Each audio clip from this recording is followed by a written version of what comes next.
Hello students, welcome to physics mantra.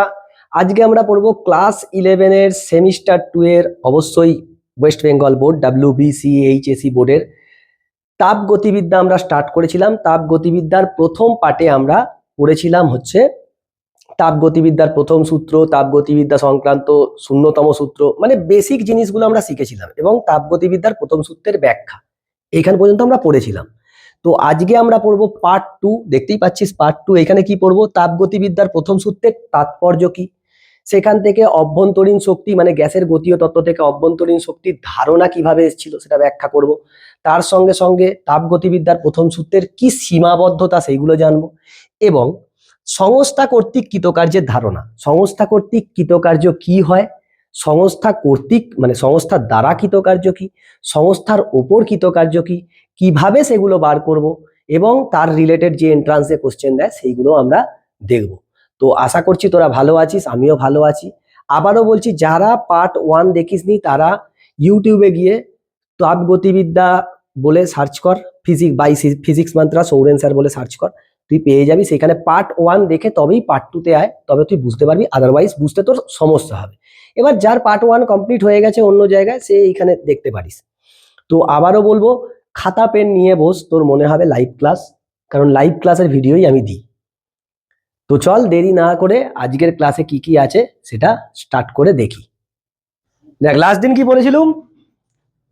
তাপগতিবিদ্যার প্রথম সূত্র। সেই তাপগতিবিদ্যার প্রথম সূত্রের উপর প্রথম কোশ্চেন, ভেরি ভেরি ইম্পর্টেন্ট। তাপগতিবিদ্যার প্রথম সূত্রের তাৎপর্য ব্যাখ্যা করো। তাপগতিবিদ্যার প্রথম সূত্র কি বলেছিল?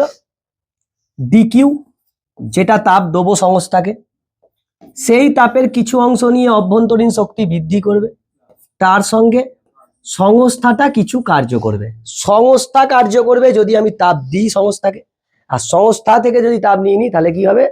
সংস্থার ওপর কার্য হবে। তাৎপর্য কি দেখ, 1 নম্বর বলছে, এই সূত্র থেকে জানা যায় অন্যান্য শক্তিকে তাপে এবং তাপকে অন্যান্য শক্তিতে রূপান্তরিত করা সম্ভব, কারণ শক্তি সংরক্ষণ সূত্রের উপর নির্মিত। নির্দিষ্ট পরিমাণ কার্য করার জন্য নির্দিষ্ট পরিমাণ তাপের প্রয়োজন, অবশ্যই এখান থেকেই বুঝতে পারছি যতটা আমি কাজ করব সেই পরিমাণ এইখানে তাপও দিতে হবে।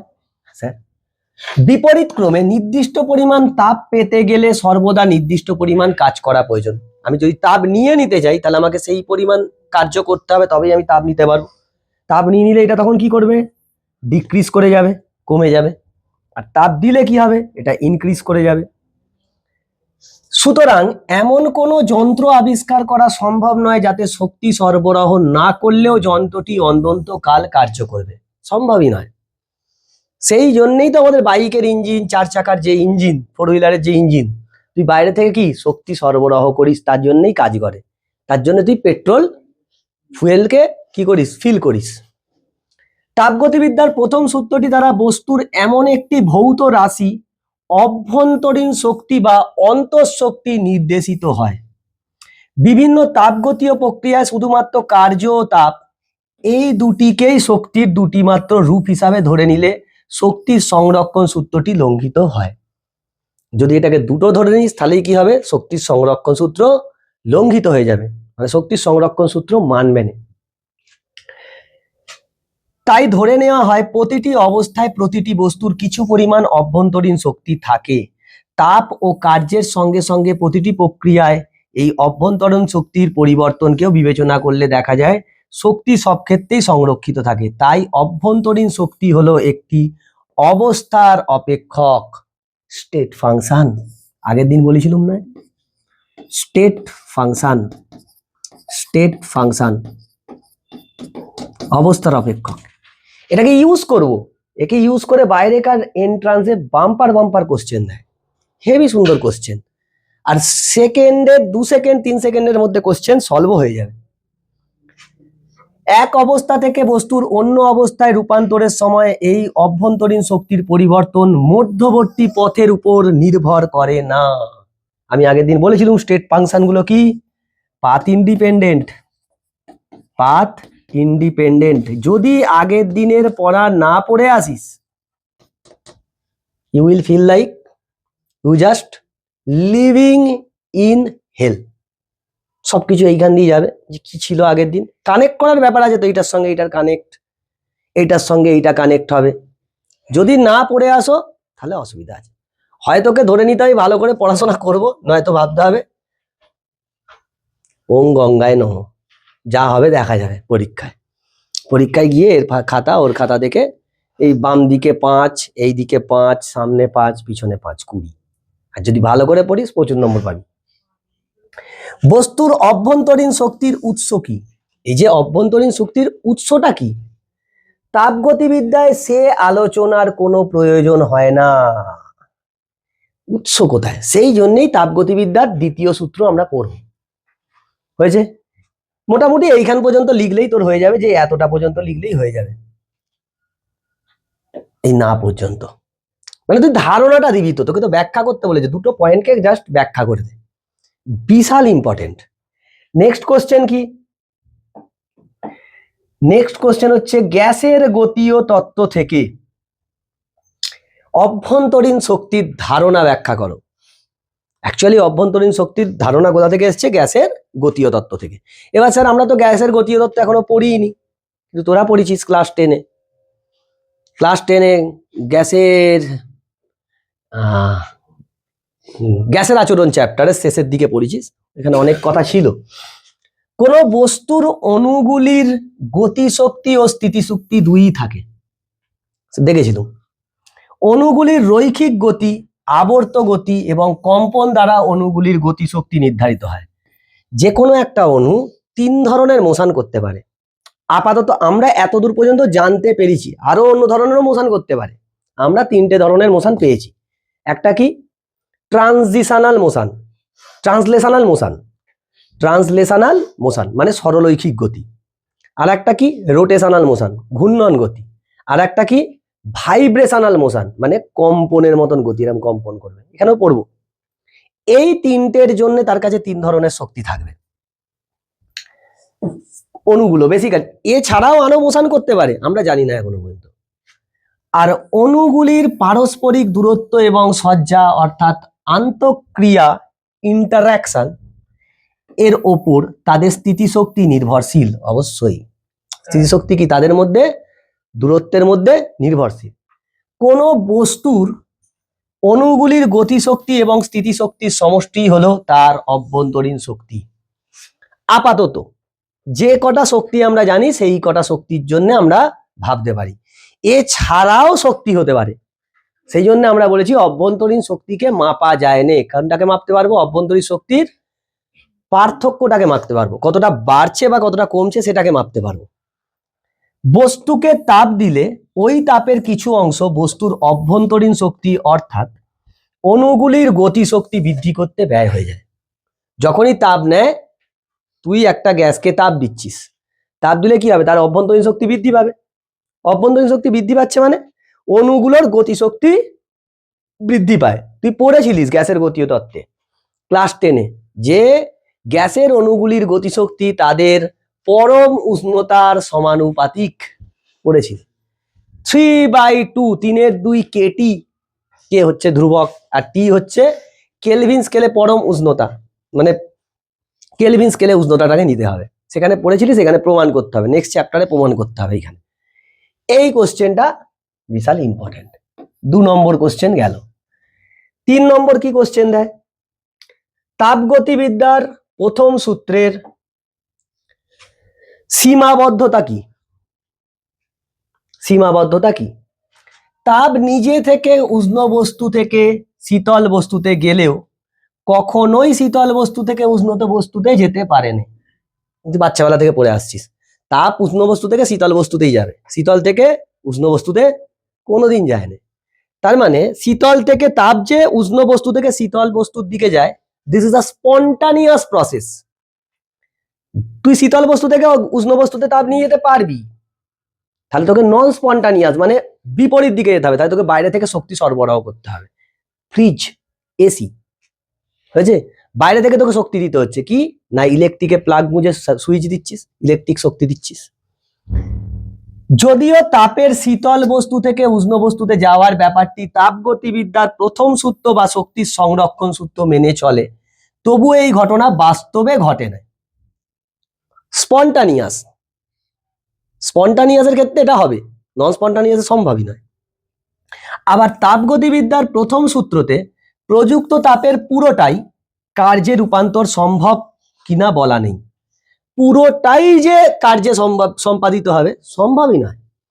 পৃথিবীতে এমন কোনো মেশিনই নেই যার এফিসিয়েন্সি 100%। মানে তুই যতটাই পড়বি তুই ততটাই পরীক্ষাতে লিখতে পারবি। ওই জন্য বলে না, কারোর নলেজ 100% হতে পারে না, আর কেউ কোনোদিন বেস্ট হতে পারে না। You can be say you are better, you are good or better, not the best. পৃথিবীতে এমন কোনো মেশিন নেই। ফ্রিজে লেখা আছে স্যার 5 স্টার, ফ্রিজে লেখা আছে 3 স্টার। Efficiency is not 100%। যদি কারোর কর্মদক্ষতা 1 বা 100% হওয়া মানে আদর্শ মেশিন। বাস্তবে কোনো আদর্শ মেশিন নেই, আদর্শ গ্যাস নেই, আদর্শ স্থিতিস্থাপক বস্তু নেই, কিছু আদর্শ কিছু নেই, আদর্শ মানুষ নেই। বাস্তবে দেখা যায় এটি কখনোই সম্ভব নয়। তাই তাপগতিবিদ্যার প্রথম সূত্র থেকে কিছু পরিমাণ তাপ সর্বোচ্চ কত পরিমাণ কার্যে রূপান্তরিত হতে পারে সেটি বলা যায় না। সেই জন্যই তো সেকেন্ড ল এসেছিল। কেলভিন, প্লাঙ্ক আর ক্লজিয়াস, এই তিনজন ছিল, কেলভিন আর প্লাঙ্ক আর ক্লজিয়াস। তিনজন মিলে দুটো বিবৃতি দেয়, একটা হচ্ছে ক্লজিয়াসের বিবৃতি আর একটা হচ্ছে কেলভিন প্লাঙ্কের বিবৃতি। এই দুটো নিয়ে সেকেন্ড ল ডিফাইন্ড। স্পষ্টতই প্রথম সূত্রের এই সীমাবদ্ধতার জন্য তাপগতিবিদ্যায় আরো একটি সূত্রের প্রয়োজন হয়, যেটি হলো তাপগতিবিদ্যার দ্বিতীয় সূত্র। আগের দিন বলছিলাম না কেন দ্বিতীয় সূত্র এলো, কারণ এইখানে কতটা তাপ দিলে কতটা কার্য হবে তার কোনো ধারণা নেই, অভ্যন্তরীণ শক্তির ধারণা নেই। সেক্ষেত্রে কি এইটার জন্য আমাদের আরো একটা সূত্রের প্রয়োজন হলো, সেটা হচ্ছে ক্লজিয়াস আর কেলভিন প্লাঙ্ক বলেছিলেন। সেটা নিয়ে সেকেন্ড লতে কথা বলবো। বুঝতে পেরেছো? এই তিনটে কোয়েশ্চেনের মধ্যে একটা question you can expect in your board exam, 200% sure. তিনটের মধ্যে থেকে আর একটা শূন্যতম বিবৃতি, শূন্যতম সূত্রের বিবৃতি এবং তাৎপর্য, চারটের মধ্যে একটা কোয়েশ্চেন আসে জেনারেলি আসে। এবার যে পরীক্ষক কোশ্চেন করবে তার উপর ডিপেন্ড করছে যে কিরকম, বেশিরভাগ স্কুলেই দেয়। আজকে পড়বো এরপরে যে তাপগতিবিদ্যার যে আগের দিন সূত্রটা পড়েছি তাকে আজকে তার চারটে স্পেশাল কেস নেব, আর চারটে স্পেশাল কেসের উপরে, ওই চারটে স্পেশাল কেস আমার সারা চ্যাপ্টারটাতে লাগবে। তারপরে আমরা কার্য নিয়ে পড়বো। এই যে সংস্থা কার্য করছিল না, সেই কার্য নিয়ে করবো। সংস্থা কার্য করলে কি হবে, সংস্থার ওপর কার্য করলে কি হবে, সেইগুলো। স্যার তাপগতিবিদ্যার প্রথম সূত্র কি ছিল? ডিকিউ সমান ডিইউ প্লাস ডিডাব্লিউ। ডিকিউ কি? সংস্থা কর্তৃক গৃহীত বা বর্জিত তাপ। সংস্থা কর্তৃক গৃহীত মানে তুই তাপ দিয়েছিস, সংস্থা কর্তৃক বর্জিত মানে তুই তাপ নিয়েছিস। ডিইউ মানে কি? অভ্যন্তরীণ শক্তির পরিবর্তন। সংস্থা যদি তাপ গ্রহণ করে তাহলে ডিইউ বাড়বে, আর যদি বর্জন করে তাহলে কমবে। ডিডাব্লিউ কি? সংস্থার কৃতকার্য। এবার যদি তুই তাপ দিস সংস্থার দ্বারা কৃতকার্য হবে, সংস্থা কার্য করবে, আর যদি তাপ নিয়ে নিস সংস্থার ওপর কার্য হবে। ফার্স্ট কন্ডিশন, বিশেষ ক্ষেত্রের প্রথম কন্ডিশন কি? পরিপার্শ্ব থেকে সম্পূর্ণভাবে বিচ্ছিন্ন সংস্থার ক্ষেত্রে, মানে আইসোলেটেড সিস্টেমের জন্য কি হবে? Isolated system, isolated system. সংস্থাটা যদি সম্পূর্ণভাবে বিচ্ছিন্ন থাকে পরিপার্শ্ব থেকে, আইসোলেট থাকে। ভাব আইসোলেশন মানে কি? সেই আমার সেই করোনার টাইমে আমাকে একটা ঘরে করে দিয়েছিল, আমি না পারতুম বাইরের জনের সঙ্গে কথা বলতে, না পারতো বাইরের জন আমার সঙ্গে কথা বলতে। তার মানে এক্ষেত্রে সংস্থা তাপ গ্রহণ বা বর্জন করতে পারে না। ওর ইচ্ছা ছিল, আমার তখন ইচ্ছা ছিল যে আমি বাইরের লোকের সঙ্গে কথা বলবো, বাইরের লোকগুলোরও ইচ্ছা ছিল আমার সঙ্গে কথা বলবে, যে কি হচ্ছে শরীরে, একটা এক্সাইটমেন্ট থাকতো, যে কি হচ্ছে, জিজ্ঞাস্য বোধ থাকতো, কিন্তু কেউ কিছু করতে পারছে না, বর্জন করতে পারে না। ফলে সংস্থা দ্বারা কার্য বা সংস্থার উপর কার্য, সংস্থার ওপর কার্য সম্পাদিত হয় না, তাই তো? হ্যাঁ স্যার, সম্পাদিত হয় না। তার মানে যদি বিচ্ছিন্ন মাধ্যম হয়, I can say d q is equal to 0 as well as d ডাব্লিউ ও শূন্য। তুই তো তাপ দিচ্ছিস, কার্যও হবে না, তাহলে দুটোই কি হবে? শূন্য। সো অতএব ডি ইউ সমান কত হবে? শূন্য। ডিউ মানে ডিউ কত হবে? আচ্ছা, এইখানটা না লিখে এইখানটা লিখ। অতএব ডি ইউ সমান শূন্য। অভ্যন্তরীণ শক্তির হ্রাস বা বৃদ্ধি, বা তুই বলতে পারিস অভ্যন্তরীণ শক্তির পরিবর্তন কত হবে? শূন্য। কোনো অভ্যন্তরীণ শক্তির পরিবর্তন হবে না। হবে কি করে? ও তো তাপ দিইনিস, ও তো তাপ নিতেও পারছে না, দিতেও পারছে না। এইখান থেকে কি আমি বলতে পারবো ইউ সমান ধ্রুবক? বলতে পারবো? হ্যাঁ স্যার, ধ্রুবকের ডেরিভেটিভে তো 0 হয়। তার মানে কোনো বিচ্ছিন্ন সংস্থার ক্ষেত্রে এইটা থেকে কি পেলুম? কোনো বিচ্ছিন্ন সংস্থার ক্ষেত্রে, কোনো বিচ্ছিন্ন সংস্থার অভ্যন্তরীণ শক্তি ধ্রুবক হয়। স্যার অ্যাসারশন রিজনের একদম এক্স্যাক্ট জায়গা, এরকম একটা কন্ডিশন দিয়ে দেবে, দিয়ে অ্যাসারশন রিজন দেবে। সেকেন্ড কেস কি নিয়েছি? কোন সংস্থা দ্বারা কোনো সংস্থার উপর, কোনো সংস্থার দ্বারা বা কোনো সংস্থার উপর কার্য সম্পাদিত না হলে, মানে অর্থাৎ ডি ডাব্লিউ সমান শূন্য। তুই তাপ দিয়েছিস বা নিয়েছিস, তুই সংস্থাটাকে তাপ দিয়েছিস কিন্তু সংস্থাটা কার্য করে না, সংস্থার উপরে তুই তাপ দিয়েছিস কিন্তু সংস্থাটা কার্য করে না, কিংবা তুই সংস্থা থেকে তাপটা নিয়ে নিয়েছিস তবুও সংস্থার উপরে তুই কার্য করিসনি, মানে কি? অতএব তখন দেখ ডি কিউ সমান ডি ইউ প্লাস 0 লিখতে পারবো, বা ডি কিউ সমান ডিউ। মানে তুই যে তাপটা দিয়েছিস বা নিয়েছিস সেটা নিয়ে কি, সেটা পুরোটা সংস্থার কি হয়েছে? অভ্যন্তরীণ শক্তির পরিবর্তন ঘটাতে কাজে লেগেছে, কাজ হয় না, কাজ করে না, অভ্যন্তরীণ শক্তির হ্রাস বৃদ্ধিতে কাজে লেগেছে। আমি শিবমকে 100টা টাকা দিয়েছিলাম, দিয়ে বলেছি যা বেটা জিলে আপনি জিন্দিগি, যা ইচ্ছা খাবি, যেমন এমন বলেছি যেন 100 টাকায় গোটা পৃথিবীর সব জিনিস হয়ে যাবে। শিবম 100 টাকাটা নিয়ে গিয়ে বাড়িতে কিছু না খেয়ে সারাদিন ভেবেছে, সারা রাত, আমি যদি খেয়ে ফেলি কালকে, স্যার তো খজরা লোক, কালকে যদি বলে আই শিবম 100 টাকা দিয়েছিলাম রে, আমি তো দিতে পারবো নি। আবার এরকম ভাবছেন যদি না স্যার জিজ্ঞাসা করতে, নাও তো পারে, মানে শুধু ভেবেছি, তার মানে কি শুধু অভ্যন্তরীণ শক্তিটার বৃদ্ধি নয় তো হ্রাস ঘটেছে, কাজ কিছু হয়নি, পেট পুজো তো হয়নি, বুঝতে পেরেছিস? এরম কেস হয়েছে। তাহলে সেক্ষেত্রে আমরা বলতে পারি সংস্থা, আচ্ছা এইখানটা না লিখে এইখানটা লিখ, এটা থেকে কি পেলুম? সংস্থা কর্তৃক গৃহীত বা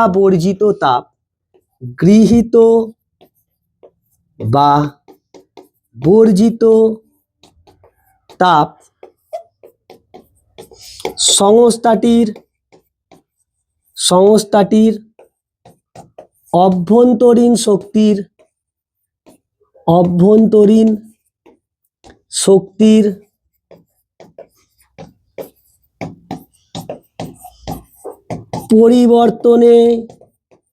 পরিবর্তনেই শুধু সাহায্য করে দিস ইজ সেকেন্ড কেস। বুঝতে পেরেছো? যদি সংস্থা কাজ না করে তার মানে পুরো তাপটা কি হয়েছে, অভ্যন্তরীণ শক্তির পরিবর্তন ঘটেছে। সে তুই সংস্থাকে তাপ দিতে পারিস বা সংস্থা থেকে তাপ নিয়ে নিতে পারিস। 3 নম্বর কন্ডিশন কি বলছে, কোন সংস্থা তাপরোধী দেওয়াল দ্বারা পরিপার্শ্ব থেকে আলাদা। তাপরোধী দেওয়াল মানে অ্যাডিয়াবেটিক বাউন্ডারি। কিরকম? তাপরোধী মানে অ্যাডিয়াবেটিক বাউন্ডারি, মানে তাপ এদিক থেকে এদিকে যাবে না, এদিক থেকে এদিকে আসবে না, তাপ যাবে না। স্যার এই 3 নম্বর আর 1 নম্বর প্রায় দেখতে সেম, কিন্তু পার্থক্য আছে। আইসোলেটেড মানে ও কার্যও করবে না, তাপ নেবেও না, তাপ দিতেও পারবে না, কিন্তু ইচ্ছা আছে, নিতেও পারবে না, দিতেও পারবে না, ফলে কার্য করতে পারবে না। কিন্তু এখানে আলাদা, যখনই তুই তাপরোধী দেয়াল করে দিচ্ছিস, ডি কিউ সমান কত ছিল, D you plus D W, অর্থাৎ এইটার মানে হচ্ছে D Q zero, D Q zero, D কিউটা জিরো, এইটার মানে হচ্ছে ডি কিউ জিরো। তাপকে যেতে দেবে না, তাপকে আসতেও দেবে না, মানে তুই সংস্থা থেকে তাপ নিতেও পারছিস নি, দিতেও পারছিস নি। তখন আমি কি এটা লিখতে পারবো, জিরো সমান ডি ইউ প্লাস ডি ডাব্লিউ। তাহলে আমাকে বল ডি ইউ সমান কত হবে, মাইনাস ডি ডাব্লিউ হবে না, হবে না, ডি কিউ তো জিরো। ওইখানে কি ছিল, ডি কিউ জিরো হচ্ছিল, ডি ডাব্লিউ জিরো হচ্ছিল, এখানে তা নয়, শুধু ডি কিউ জিরো। তাপরোধী দেয়াল দিলে শুধু ডি কিউ জিরো, আর বিচ্ছিন্ন হলে d Q zero as well as d ডাব্লিউ জিরো, কাজও করতে দেবে না। তখন আমি কাজ করতে পারতুম বাইরে বেরিয়ে, না বাইরের লোক ভিতরে ঢুকে, ঘরের ভিতরে ঢুকে ঝাড় দিতে পারতো, পারতুনি। এরকম ভাবে ভাবনা, মনে রাখ। সেক্ষেত্রে দেখ, আমি যদি এখন এই যে কার্য যেটা হয়েছে, আমরা কি পড়েছিলাম, সংস্থা দ্বারা কৃতকার্য হলে ডি ডাব্লিউ কি হয়, ধনাত্মক। ডি ডাব্লিউ ধনাত্মক হয় না, হয়নি? হ্যাঁ স্যার, আমরা ধরেই ছিলুম।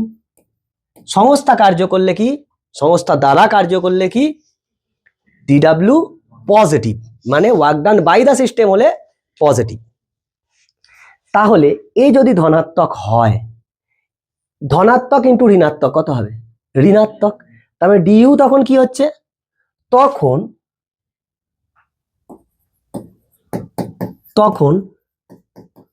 ডিইউ ঋণাত্মক হয়, ঋণাত্মক হয়, অর্থাৎ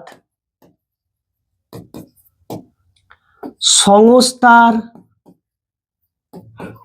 অভ্যন্তরীণ শক্তি হ্রাস পায়, শক্তি হ্রাস পায়। মানে তুই তাপ কিছু দিসনি, তাপ নিসুনি, সংস্থাকে না দিয়েছিস তাপ, না নিয়েছিস তাপ, সে নিজে নিজেই কার্য করেছে, তাহলে তার অভ্যন্তরীণ শক্তি কি হবে, ঋণাত্মক। নিজে কার্য করেছে মানে কি, কার্যটা তো পজিটিভ, তাহলে পজিটিভ হলে এটা কি নেগেটিভ হয়ে যাচ্ছে, পজিটিভ ইন্টু নেগেটিভ। অভ্যন্তরীণ শক্তির পরিবর্তন নেগেটিভ মানে কি, কমে যাচ্ছে। সংস্থা নিজে কাজ করেছে, সংস্থাকে নিজে কাজ করতে গেলে শক্তির প্রয়োজন নয়, তাপ শক্তি তো তুই দিচ্ছিস, ও কোথায় পাবে, ও নিজের অভ্যন্তরীণ শক্তিকে কমিয়ে কাজ করে ফেলেছে। মানে আমি শিবমকে বলেছি তুই যা খাওয়ার খাবি, আমি তোকে কালকে 100 টাকা দেবো। শিবম কি করে, শিবম ঘরে গিয়ে তেরে 100 টাকার খেয়ে ফেলেছে খাবার, বিরিয়ানি কিনে নিয়ে গিয়ে খেয়ে ফেলেছে। এবার পরের দিন এসে বলছি স্যার আপনি বলেছিলেন 100 টাকা দেবেন। কে বলেছিলুম, তাহলে তুই ভুল শুনেছিস। ও আমার উপর তর্কও করতে পারবে না, তাহলে ওর অভ্যন্তরীণ শক্তি, ওর সেই লোক, ওর যে সেই বোকা ভাড়ে পয়সা রাখতো, সেইখান থেকে 100 টাকা গেল ওর, তাহলে ওর অভ্যন্তরীণ শক্তি কমলো না কমলো নি?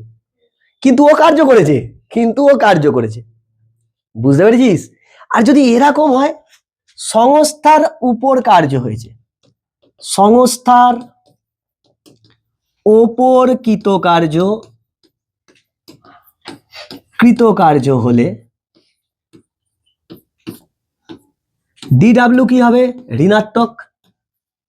ডিডাব্লিউ ঋণাত্মক হয়, তখন ডিইউ বল, এ ঋণাত্মক হলে ঋণাত্মক ইন্টু ঋণাত্মক কি হয়ে যাবে? ধনাত্মক। তখন ডিইউ কি হবে? ধনাত্মক। ডিইউ ধনাত্মক হয়,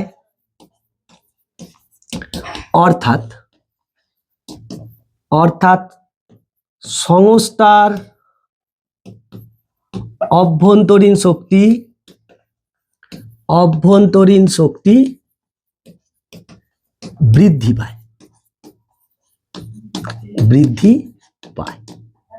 মানে বাইরে থেকে তুই তাপ দিসনি, ওর উপরে যদি কেউ কার্য করে তাহলে কি ওর অভ্যন্তরীণ শক্তিটাকে বাড়িয়ে নিয়েছে, নিয়ে ওর উপরে কার্য করিয়েছে।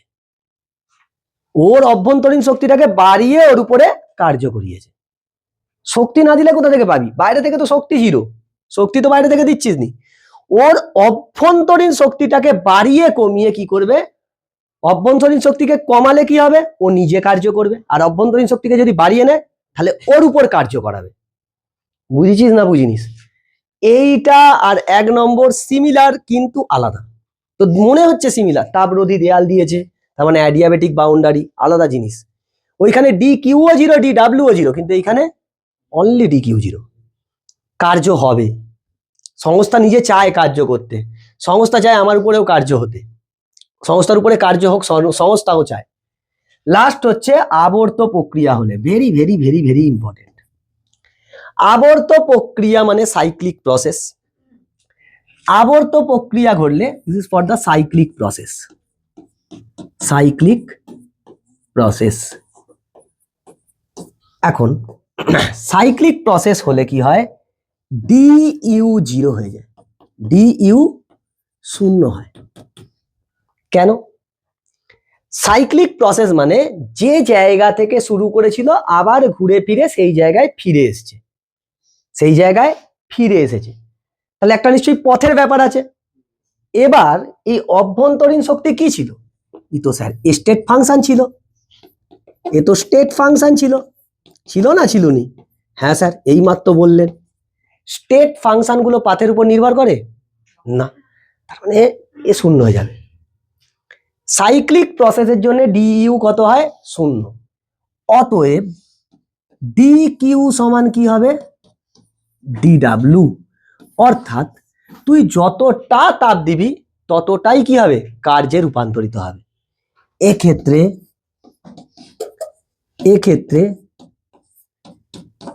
তাপ ও কার্যের সম্পূর্ণ রূপান্তরণ ঘটে, সম্পূর্ণ রূপান্তরণ ঘটে। তুই যতটা সংস্থাকে তাপ দিবি সব তাপ নিয়েও কি করবে? কার্য করবে, মানে সংস্থা কার্য করবে, work done by the system. আর তুই যত তাপ নিবি ওই সব তাপটা নিয়েই কি করবে? ওর সংস্থার ওপর কার্য করবি। অভ্যন্তরীণ শক্তি বৃদ্ধি বা হ্রাস ঘটবে না যদি সাইক্লিক প্রসেস হয়, আবর্ত প্রক্রিয়া যদি হয় তবেই। এইটাকে তুলে তুলে মানে অসাধারণ কোশ্চেন হয়, অসাধারণ দারুণ কোশ্চেন হয়। বুঝতে পেরেছিস? এই 4টে কেস হচ্ছে আমার ইম্পর্টেন্ট কেস। এই 4টে কেসকে বিভিন্ন জায়গায় ইউজ করব। এবার দেখব গ্যাস কর্তৃক কৃতকার্য, গ্যাস কর্তৃক বাহ্যিক কৃতকার্য। গ্যাসই হচ্ছে সিস্টেম। কি? গ্যাসকেই আমরা এখানে সিস্টেম ধরবো, সংস্থাকে ধরবো। এবার আমি তোকে কি বলেছিলাম যে আমরা work done by the system positive নিই ফিজিক্সে, work done on the system কি নিই? নেগেটিভ নিই। কেন পজিটিভ নেগেটিভ নিই এরপর বুঝতে পারবি যে কেন পজিটিভ নিই। তাপ দিলে কি হবে? গ্যাসটা কার্য করবে, তাই তো? সংস্থা কার্য করবে বলেছিস, তা তুই যদি কোনো গ্যাসকে দিস, তাপ দিস, তুই তাপটাকে কভাবে দিতে পারবি? সেই গ্যাসকে তাপ তুই কভাবে দিতে পারবি? বেসিক ভাব। পড়ে ফেলেছিস, 9-10-এ পড়ে ফেলেছিস, মানে এখন আর কিছু এইসব যদি না বুঝতে পারিস তোর প্রবলেম। দুভাবে তুই তাপটাকে দিতে পারবি সংস্থাকে, মানে গ্যাসকে। এক হচ্ছে আয়তন স্থির রেখে দিতে পারবি, আয়তন স্থির রেখে তাপকে দিতে পারবি, আর একটা হচ্ছে চাপকে স্থির রেখে দিতে পারবি। দুটো কেস হয়, এক আয়তনকে স্থির রেখে আর একটা চাপকে স্থির রেখে। আর গ্যাস এসে যাওয়া মানেই কি, গ্যাস কিসে ডিল করে? মোল সংখ্যায়। মোল সংখ্যা, তাহলে মোলের একটা বিরাট বড় ধারণা এখানে লাগবে। স্যার 9-এ পড়েছিল মোলার ধারণা, খুব টাফ ছিল। টাফ কিছু নয়, আবার বুঝে যাবি। বুঝতে পেরেছিস? নেক্সট হেডিং মার, গ্যাস কর্তৃক কৃতকার্য, বাহ্যিক কৃতকার্য। গ্যাস দ্বারা বাহ্যিক কৃতকার্য, গ্যাস যে কার্য করবে, আমরা কি বলেছিলাম? গ্যাস যদি কার্য করে পজিটিভ, আর গ্যাসের উপর যদি তুই কার্য করিস তাহলে কি হবে? সেই কার্য ঋণাত্মক। গ্যাস মানেই সমস্যা। স্যার আমি এইখানে একটা পিস্টন, চলমান পিস্টন, ঘর্ষণবিহীন চলমান পিস্টন, মুভিং ফ্রিকশনলেস একটা পিস্টন নিয়েছি, তার ভিতরে কিছু গ্যাস নিয়েছি। গ্যাসটার চাপ থাকবে, গ্যাসের চাপ থাকবে না, নিজস্ব একটা চাপ আছে, এইদিকে চাপ। এই চাপের ফলে এই চাপটাই দেয়ালের উপরে গিয়ে কি করবে? বল প্রয়োগ করবে। আরে আমি ধর এই বোর্ডটাকে এরকম ভাবে আমি কি দিচ্ছি, এটা বল, সেই বলটা এই, দাঁড়া 1 মিনিট দাঁড়া, সেই বলটা, আমি যে বলটা প্রয়োগ করছি এখানে, সেই বলটা কি হয়ে যাচ্ছে? এই এরিয়ার উপরে গিয়ে কি চাপ সৃষ্টি করছে, তাই নয়? তাহলে আমি এই বোর্ডের উপর কি দিলাম? বল, সেই বলটা চাপে পরিণত হচ্ছে এই ক্ষেত্রফলের মধ্যে। সেম ভাবে গ্যাসটা যদি চাপ প্রয়োগ করে, সেই চাপের দরুন নিশ্চয়ই একটা বল প্রয়োগ করবে, কার উপরে? পিস্টনটার উপরে। এটা পিস্টন, চাপ, এটা তো অ্যাকচুয়াল বল ছিল, সেই বলটাই ক্ষেত্রফলের উপরে কি হয়েছে? চাপ। তাহলে চাপ যদি পি হয়, এর ক্ষেত্রফল দিয়ে যদি চাপটাকে গুণ করি, সেটাই কি হবে? বল হয়ে যাবে। তাহলে এই বল প্রয়োগ করলে এই পিস্টনটা কি হবে? আগাবে। চাপ এইদিকে, চাপ যাচ্ছে মানে কি? বল একটা তো ক্রিয়া করবে তার উপরে, তাহলে কি হবে? পিস্টনটা সরবে না সরবে না? সামান্য এ থেকে বি অবস্থানে গেছে, খুব সামান্য সরেছে ডিএক্স। কত? খুব সামান্য সরণ ঘটেছে ডিএক্স। তো আমি এখানে কি লিখেছি? একটি চোঙের মধ্যে কিছু পরিমাণ গ্যাসকে ঘর্ষণহীন চলন সক্ষম পিস্টন দ্বারা বায়ু নিরুদ্ধভাবে রাখা হলো, যাতে কোনো বায়ু নেই, শুধু গ্যাসটা আছে। আবদ্ধ গ্যাসের চাপ পি, পিস্টনের প্রস্থচ্ছেদের ক্ষেত্রফল আলফা। স্যার এই নিতাম আমি ক্ষেত্রফলটা, কিন্তু এখানে এ অবস্থান থেকে বি অবস্থান নিয়েছি, তো ওই জন্য ক্ষেত্রফলটাকে কত ধরেছি? আলফা। তাহলে এই গ্যাসটা পিস্টনটার উপর কত ক্ষেত্রফল দেবে? এই পিস্টনের ক্ষেত্রফলের উপর কত বল প্রয়োগ করবে? চাপ ইন্টু ক্ষেত্রফল। বল সমান কি হয়? চাপ ইন্টু ক্ষেত্রফল। আরে চাপ সমান কি হয়? বল বাই ক্ষেত্রফল। তাহলে বল সমান কি হবে? চাপ ইন্টু ক্ষেত্রফল। বুঝতে পেরেছি না বুঝতে পারিনিস? তাহলে এই গ্যাসটা একে কি পিস্টনের উপরে ক্ষেত্রফলের উপরে বল প্রয়োগ করবে। কত বল প্রয়োগ করবে? পিস্টনের ওপর গ্যাস দ্বারা প্রযুক্ত বল কত হবে? চাপ ইন্টু ক্ষেত্রফল, পি আলফা। এই বলটার জন্যই পিস্টনটা সামান্য সরেছে। সরে কোথা থেকে কোথায় গেছে? এ থেকে বিতে। কতটা সরেছে? সামান্য ডিএক্স। এই বলের দরুন গ্যাসটি প্রসারিত হলে পিস্টনটি এ অবস্থান থেকে খুব ক্ষুদ্র সরণ ডিএক্স ঘটিয়ে বি অবস্থানে পৌঁছালো। এই যে এ থেকে বিতে গেল, মানে যে ডিএক্স সামান্য সরণ ঘটলো, পিস্টনটা এখান থেকে এখানে গেল, তাহলে গ্যাসটা নিশ্চয়ই কার্য করেছে, না হলে সরলো কি করে? বলের দরুন সরণ হলে কি হয়? কার্য হয় না হয় না? বলের দরুন সরণ হলে কি হয়? কার্য হয় না হয় না? বল যেদিকে ক্রিয়া করে, সরণ সেদিকে হলে কার্য কি হয়? ধনাত্মক না ঋণাত্মক? তাহলে এক্ষেত্রে কি হলো? কার্যটা ধনাত্মক হবে, সেই জন্য ধনাত্মক নি। বুঝতে পেরেছিস কেন ধনাত্মক নি? বলটা কোন দিকে কাজে লাগবে? পিস্টনের উপর বলটা কোন দিকে নিয়ে যাচ্ছে? এই দিকে। আর সরণও কোন দিকে ঘটেছে? এই দিকে। বলের দিকে সরণ ঘটেছে, সেই জন্য কার্য ধনাত্মক। এখন যদি পিস্টনটা এই দিকে সরতো, সরণ এইদিকে, কিন্তু বল কোন দিকে লাগছিল? এইদিকে, তখন কি হতো? ঋণাত্মক। তার মানে এইখানে গ্যাসটা দেখ প্রসারিত হচ্ছে না, এইখানে ছিল, এইখানে ছিল, এইখান থেকে এইখানে এলো, প্রসারিত হয়েছে না হয়নি? তাহলে গ্যাস প্রসারণ হলে সংস্থার দ্বারা কার্য, গ্যাস কর্তৃক কৃতকার্য। আর পিস্টনটা যদি এইদিকে চলে আসে তাহলে কি হচ্ছে? সংকোচন। তাহলে সংকোচন হলে কি? গ্যাসের ওপর কার্য। বুঝেছিস না বুঝিনিস? তুই তাপ নিলে কি হবে? গ্যাসটা সংকোচন ঘটবে। আর গ্যাস তাপ দিলে কি হবে? গ্যাসটার প্রসারণ ঘটবে। তাহলে তাপ দিলি গ্যাস কর্তৃক কার্য, তাপ নিলি গ্যাসের বিরুদ্ধে কার্য। বুঝেছিস না বুঝিনিস? বুঝতে পেরেছি না বুঝতে পারিনি? আচ্ছা, সেই গ্যাস কর্তৃক সামান্য বাহ্যিক কৃতকার্য। কেন সামান্য বলছি? স্যার সামান্য ডিএক্স সরেছে, তাহলে ডাব্লু ডি ডাব্লু লিখছি, খুব সামান্য কার্য। বল ইন্টু ক্ষুদ্র সরণ, বল কত ছিল?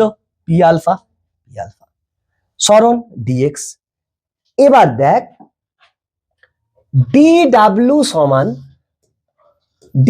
সমান পি ইন্টু, আমি কি ডিভি লিখতে পারি আলফা ডিএক্স কে?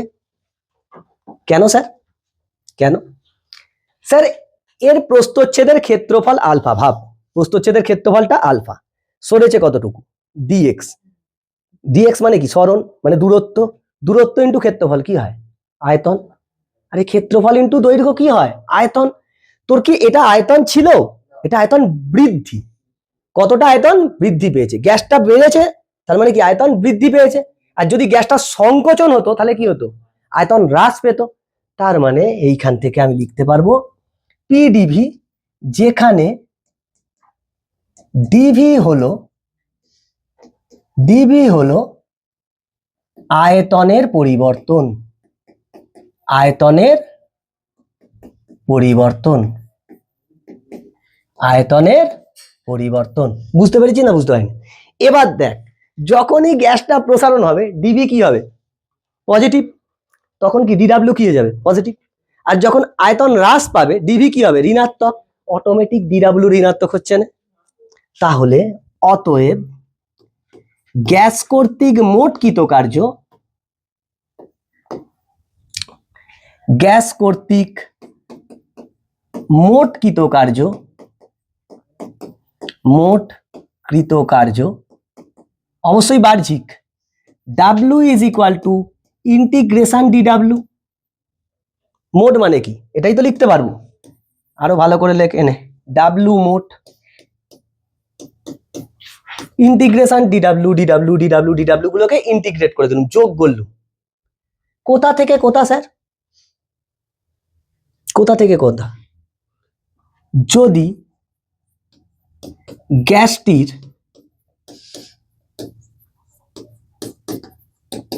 প্রাথমিক আয়তন VI এবং অন্তিম আয়তন VF হয়,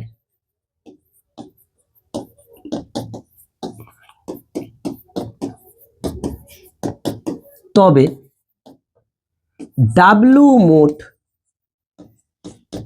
ইন্টিগ্রেশন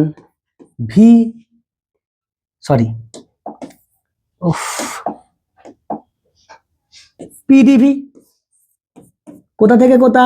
VI থেকে VF, VI থেকে VF, এটাই কৃতকার্যের রাশিমালা। সেম জিনিস তুই বয়েলেও পড়েছিলিস। তার মানে আয়তন আর চাপের গুণফলকে আমরা কি বলি?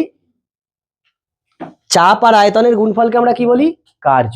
তাহলে চাপ আয়তন লেখচিত্রের এই যে কার্য সমান কি লিখতে পারবো? কার্য সমান চাপ ও আয়তন লেখচিত্রের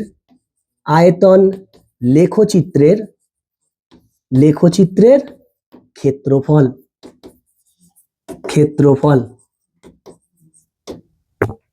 মনে কর আমি এইখানে একটা ডায়াগ্রাম এঁকেছি,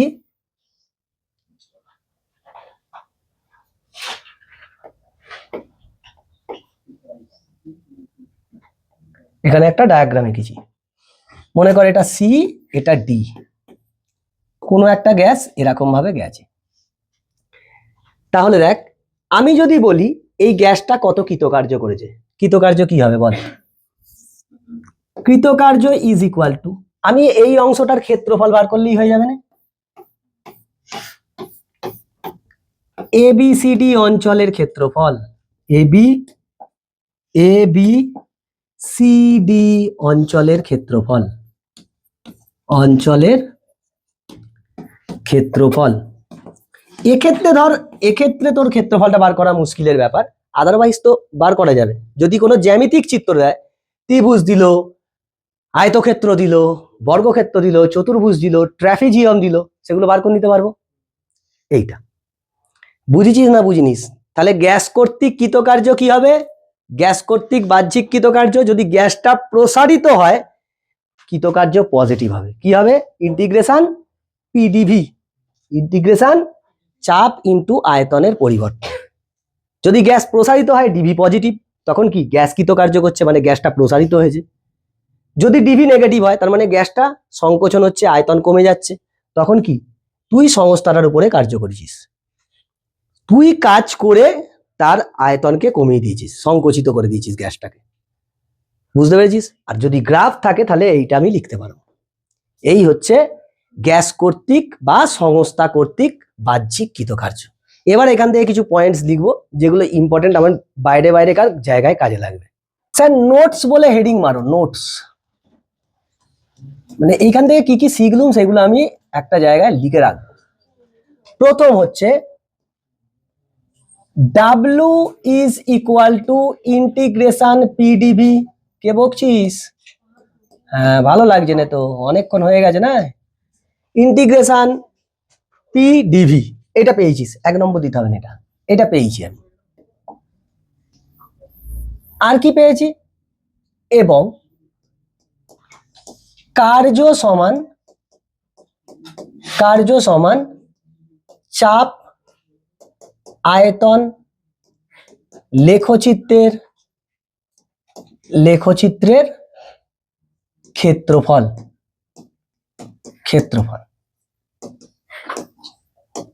এই দুটো জিনিস পেয়েছি আমি। সংস্থা মানেই গ্যাস, 1 নম্বর। গ্যাসকে তাপ দিলে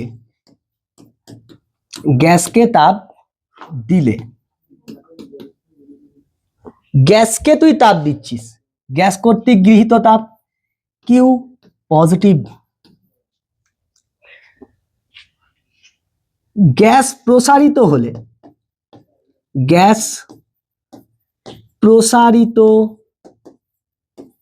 হলে কি হবে?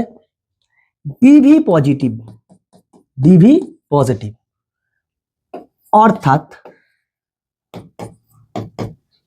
অর্থাৎ W is equal to integration pdv positive, VI থেকে VF। অর্থাৎ সংস্থা কর্তৃক কৃতকার্য বা সংস্থা দ্বারা বাহ্যিক কৃতকার্য work done by the system. এত জিনিস পেল। এবং তুই যখন তাপটা পজিটিভ, অবভিয়াসলি ডিইউ কি হবে? পজিটিভ হবে। এবার ডিপেন্ড করছে ওই 4টে কেসের মধ্যে কোন কেস, সেই জন্য আমি ডিইউটা লিখছি, সেই জন্য ডিইউটা আমি মুছে দিচ্ছি, কারণ ওইখানে তোকে কেস দেয়া থাকবে। যদি না ওরকম কোনো কেস থাকে, ইন জেনারেল কেস হয়, তখন ডিইউ কি পজিটিভ হবে। 2 নম্বর,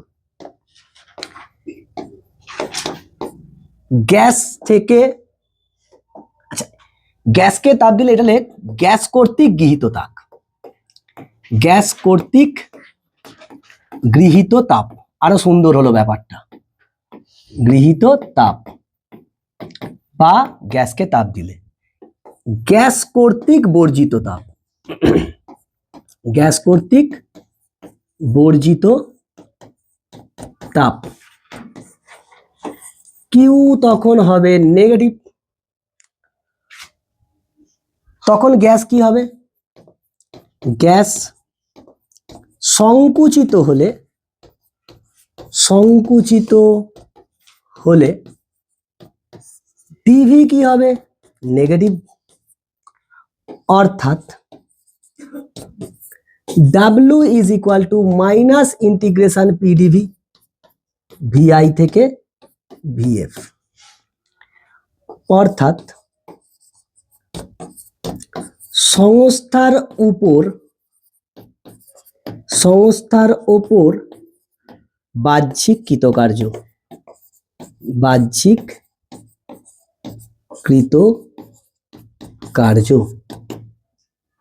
work done on the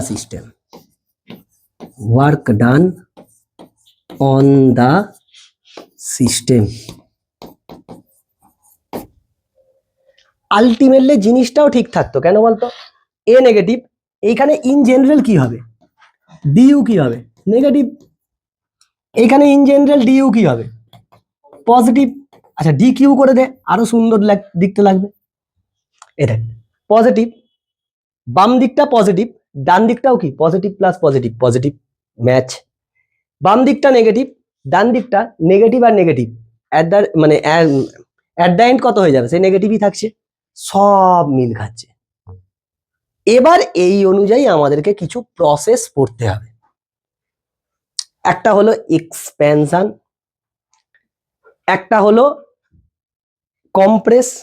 compression, এই যে সংকোচন কম্প্রেশন, একটা এক্সপ্যানশন প্রসারণ, আরো অনেক কেস হবে, সেগুলো দেখব। স্যার বোর্ডে আমি 3টে গ্রাফ এঁকেছি। অ্যাকচুয়ালি এই গ্রাফটা আলাদা করে আঁকা যেত, কিন্তু আমি একটা জিনিস কম্বাইন্ড করে বলবো বলে ইচ্ছা করে এই গ্রাফটা এঁকেছি, আলাদা করেই আঁকা যেত। প্রথম গ্রাফটার ক্ষেত্রে দেখ, এ থেকে বি অবস্থানে গ্যাসটা গেছে, তোকে গ্রাফ দিয়েছে, লেখচিত্র দিয়ে দিয়েছে, তো কিছু বলে দেয়া নেই। এ থেকে বিতে গেছে মানে তার আয়তন বেড়েছে না কমেছে? এই বেড়েছে। তার মানে গ্যাস কর্তৃক কৃতকার্য কি? পজিটিভ। বেড়েছে, এই ধরে বেড়েছে, আয়তন বেড়েছে মানে গ্যাস কর্তৃক কৃতকার্য কি? পজিটিভ। তার মানে গ্যাসটা কি হয়েছে? প্রসারিত হয়েছে। তাহলে এখানে গ্যাস কর্তৃক কৃতকার্য কি হবে? গ্যাস কর্তৃক বা গ্যাস দ্বারা গ্যাস দ্বারা বা সংস্থা দ্বারা কৃতকার্য, গ্যাস দ্বারা বাহ্যিক কৃতকার্য W is equal to positive. আমি বলতে পারবো পি ইন্টিগ্রেশন, এটাকে বলতে পারবো ইন্টিগ্রেশন ডাব্লিউ সমান ইন্টিগ্রেশন পি ডিভি ভিআই থেকে ভিএফ বলতে পারবো, কিন্তু পজিটিভ হবে। এবার এই গ্রাফটার যদি আমি এই ক্ষেত্রফলটা বার করে নিতে পারি, তাহলে আমার খেলা খতম হয়ে যাবে। অতএব ডাব্লিউ ইজ ইকুয়াল টু এবিসিডি অঞ্চলের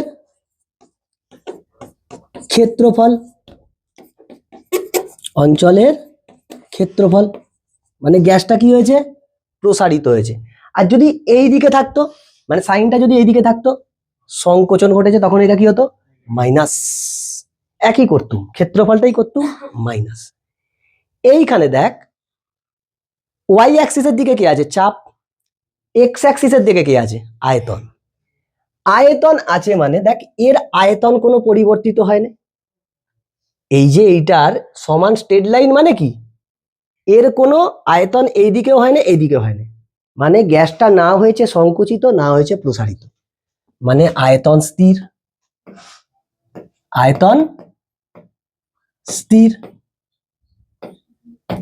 আবার দেখ, চাপটার ক্ষেত্রে ভাব, না উপরে গেছে না নিচে নেমেছে, না চাপ বেড়েছে না চাপ কমেছে, তাহলে এটাকে বলতে পারবো চাপ স্থির হয়েছে। চাপ স্থির বলতে পারবো না বলতে পারবো না। আয়তন স্থির মানে আয়তনের পরিবর্তন কত হবে? 0। আয়তন স্থির মানে কি? ডিভি 0। ডিভি 0 হলে কার্য কত? শূন্য, কার্য শূন্য। তার মানে আয়তন স্থির রেখে যদি তুই তাপ দিয়েছিস, গ্যাসটার আয়তনের কোনো পরিবর্তন হয়নি, মানে কি তুই কার্য শূন্য, গ্যাস কর্তৃক বা গ্যাসের উপর কৃতকার্য কি শূন্য। এই ভি স্থির থাকলে এই জিনিসটাকে বলে আইজোকোরিক প্রসেস, আইজোকোরিক প্রসেস বা বাংলায় বলে সম আয়তন প্রক্রিয়া, সম আয়তন প্রক্রিয়া। তার মানে সম আয়তন প্রক্রিয়া হলেই কার্য কত হবে শূন্য, সম আয়তন প্রক্রিয়া হলেই কার্য শূন্য। গ্যাস কোনো কার্য করবে না, যা তাপ নেবে বা দেবে সব কি করবে অভ্যন্তরীণ শক্তির হ্রাস বৃদ্ধিতে কাজে লাগবে। যদি তাপ দিস তাহলে কি অভ্যন্তরীণ শক্তিকে বাড়াবে, আর যদি তাপ নিস সংস্থা থেকে তাহলে কি হবে অভ্যন্তরীণ শক্তিকে হ্রাস করিয়ে নেবে, কার্য শূন্য। বুঝেছিস? আচ্ছা স্যার এই যে চাপ স্থির মানে কি, ভি পি স্থির, পি স্থির মানে ধ্রুবক রে, ধ্রুবক। তাহলে ডিপি কত শূন্য, কার্য কত হবে শূন্য হবে। আমি জানতাম বলবি, এটাকে কি লেখা আছে ডিপি লেখা আছে, ডাজ নট ম্যাটার। চাপ স্থির রেখে তুই, চাপ স্থির রেখে যদি গ্যাসটাকে তাপ দিস সে কার্য করবে। চাপ স্থির মানে চাপটা কনস্ট্যান্ট, বাইরে বেরিয়ে চলে আসবে, চাপটা বাইরে বেরিয়ে চলে আসবে, আয়তনের কতটা পরিবর্তন হয়েছে দেখবো। বুঝেছিস না বুঝিনিস? আর যদি চাপ স্থির না হয় তাহলে চাপকে তোকে আয়তনের ফর্মে নিয়ে আসতে হবে, না হলে ডেরিভেটিভ করতে পারবি, এই ইন্টিগ্রেশন করতে পারবি না। দেখ পি কে ভি এর টার্ম দিয়ে নিয়ে আসতে হবে, একটাই আছে পিভি সমান এনআরটি আদর্শ গ্যাসের। বোঝ না কিরম ভাবে কানেক্ট করে। পি যদি পরিবর্তনশীল হয় তাহলে তোকে পি কে ভি এর টার্মে আনতে হবে, তবে তুই ইন্টিগ্রেশন করতে পারবি, নাহলে করতে পারবি না।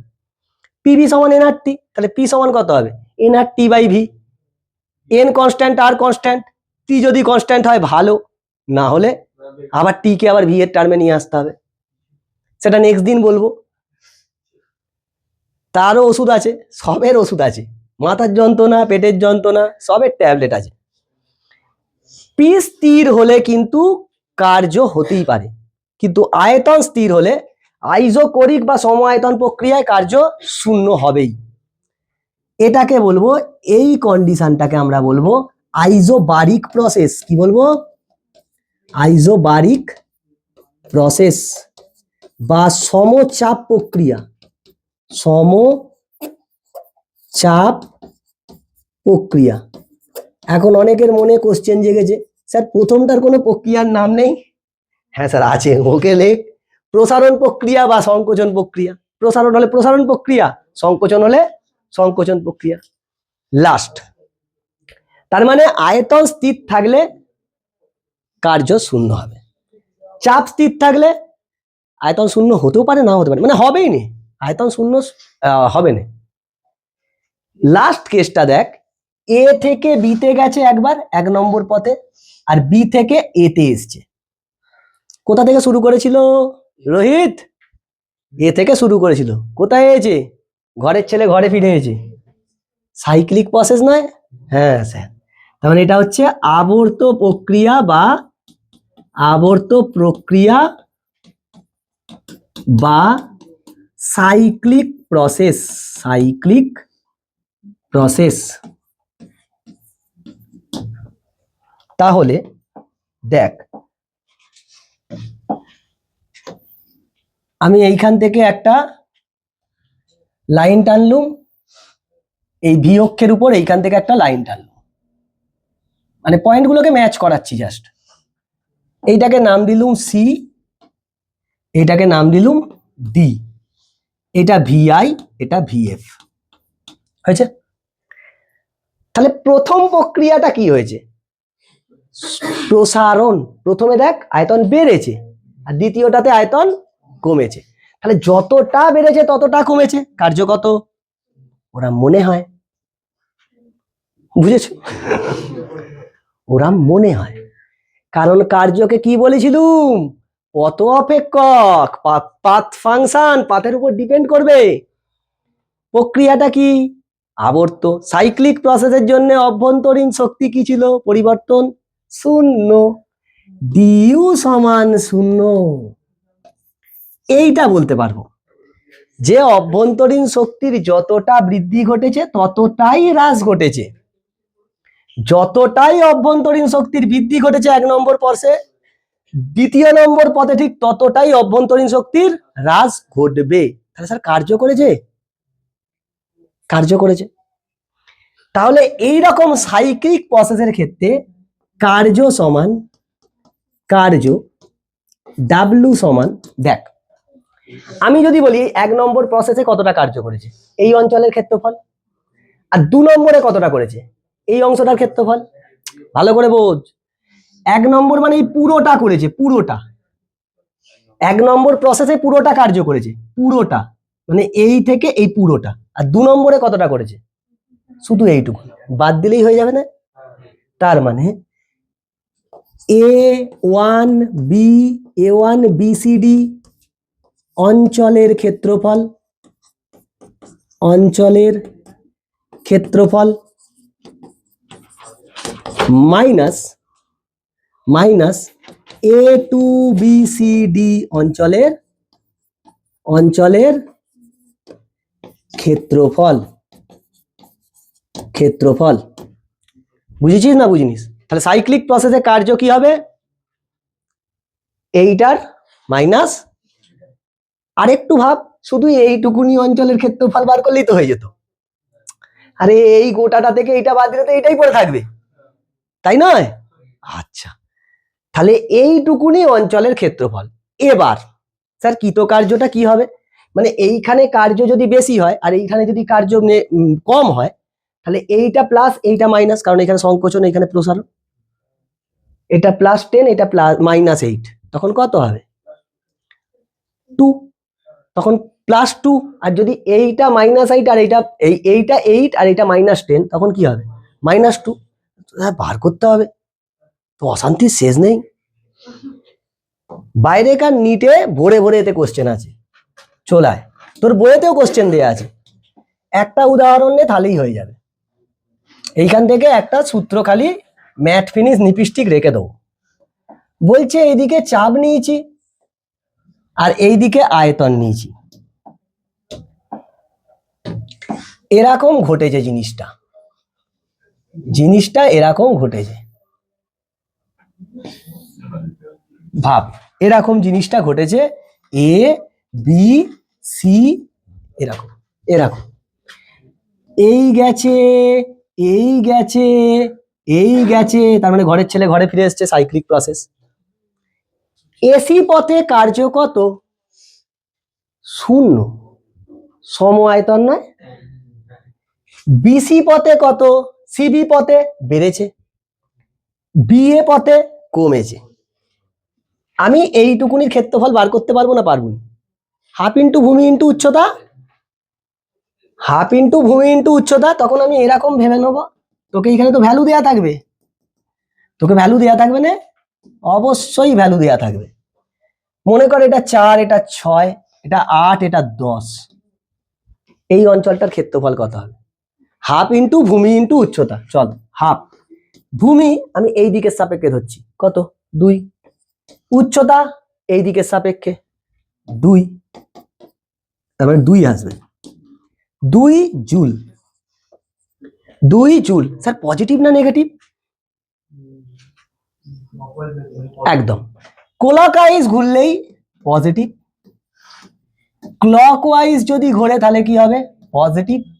আর অ্যান্টি ক্লকওয়াইজ ঘুরলেই নেগেটিভ। ওটা কেমিস্ট্রিতে একবার থাকবে, কেমিস্ট্রিকে এখানে গুলিয়ে ফেলো না, এটা ফিজিক্স, এটা কেমিস্ট্রি নয়। স্যার ক্লকওয়াইজ ঘুরলে কি পজিটিভ হবে, আর অ্যান্টি ক্লকওয়াইজ ঘুরলে নেগেটিভ হবে। বুঝতে পেরেছো না বুঝতে পারোনি? যখনই সাইক্লিক প্রসেস আসবে তোকে এরকমই ঠিক একটা দেবে। আমি তো এরকম ঘুরিয়ে দিয়েছি তাই খয়রা লোক বলে, তোকে এমনি এরকম ভাবে ত্রিভুজটা দিয়ে দেবে, কিংবা এরকম ভাবে একটা ট্রাপিজিয়াম দেবে। তার মানে দেখ এইখানে কোনো কার্য হয়নি, যা কার্য হয়েছে এইখানে আর এইখানে। এইখানে বেশি কার্য হয়েছে আর এইখানে কম কার্য হয়েছে। কতটা কম হয়েছে? 2 জুল। বুঝতে পেরেছিস? এই গোটা প্রসেসটাতে অভ্যন্তরীণ শক্তির কোনো পরিবর্তন হয়নি। মানে তুই যা তাপ নিয়েছিস সেই তাপটা নিয়ে সে কি করেছে? শুধু কার্য করেছে। কখনো কার্য পজিটিভ করেছে, কখনো কার্য ঋণাত্মক করেছে, কখনো কার্য শূন্য। ও স্যার, ওই জন্যই আপনি বলেছিলেন কার্য ধনাত্মকও হয়, ঋণাত্মকও হয়, আবার শূন্য হয়। একই প্রসেসে 3টে আছে। বুঝেছিস? এই ছিল আজকের ক্লাসে, এই ছিল। এর পরের দিন আমরা আরো দুটো নতুন প্রক্রিয়া শিখব। সমোষ্ণ প্রক্রিয়া, আইসোথার্মাল প্রসেস, আর একটা পড়বো রুদ্ধ তাপীয় প্রক্রিয়া, অ্যাডিয়াবেটিক প্রসেস। ভালো করে পড়ে আসবে।